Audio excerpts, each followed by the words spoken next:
Now that you've been in music for a long time, I mean, 10, 11 years, it's not brand new. You've toured a lot. You've done a lot of albums. You've put out a whole, series of comic books and a graphic novel. When you look back, because I try to think of it in epochs, right? Like, I came to it in 2001, 2002. The world changed completely in the 5 years that followed it. And then since 2008, Yeah. roughly, I'd say that as far as, like, the world is concerned, I know you were doing music before that in your life, but as far as the world is concerned, most people found out about you in 2008, 2009, and that's where, like, you started putting out albums on labels and things like that. You know, Hmm. when you look back at how things have changed, because I think since roughly about that time things have changed tremendously. How do you feel about Oh how yeah. things have changed since you started? Uh, I just kind of rolled with it. I think here's the funny thing. I think the way that things have changed, the bulk of where it changed is money, right? Like, I know people move their mediums in terms of how they listen to music, how they absorb music. People are no less interested in music now than they were. In fact, I think people are more interested in music now. The only difference is the amount of money you make from it. I've always been on social media, so it's not like since I could. My music career essentially started on social media. It started on MySpace, which is the first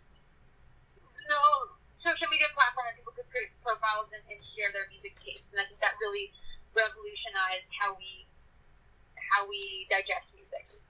And as much as people love to complain about how things are changing, I really love it because I have never cared about money. I have business managers that manage my money, so I don't have to because it's stressful and very anti-artistic for me. So it all just goes into like a big pot that it pays what they need to pay, and I'm just over here creating and trusting that it's all good. You know what I mean?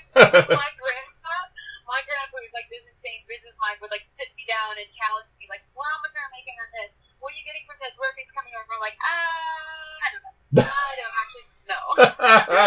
So for me, nothing is. I mean, things are getting better. That's the way I perceive it. And I know things, financially in terms of the amount of money artists are making. I'm sure it will all even out eventually. The reality is, the pool of the space for artists is getting bigger, and while it makes the money less, more people can realize their dreams of making music. More people can be artists. More people can find something special and put it out there for the world. And I think it's better for art. It's more accessible to people.